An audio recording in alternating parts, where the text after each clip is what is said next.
Kob Elias camp looks empty. The Syrian refugees living here have been forced to stay in these makeshift tents. But the plastic tarpauling offers little respite from the snow, rain and strong winds. With very few possessions, children aren't even wearing socks, and some of the refugees have resorted to burning nappies to keep warm. They can't afford fuel and wood.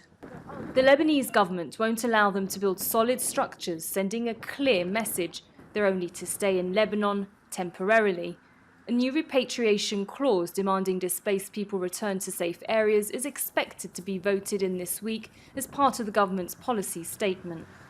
Some of the Syrian refugees that we've been speaking to have told us that they would actually prefer to die than live in these horrific conditions. It's a bitter winter.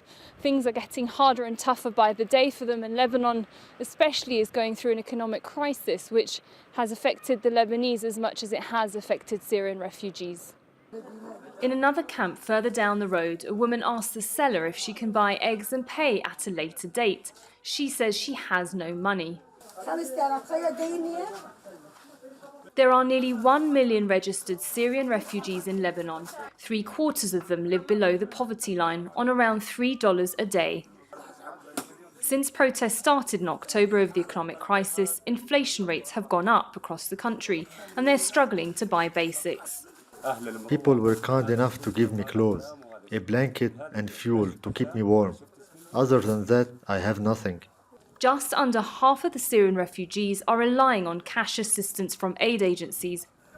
But the financial downturn has meant restrictions on bank withdrawals, so funds aren't always available, making it more difficult for some to cash their monthly allowance.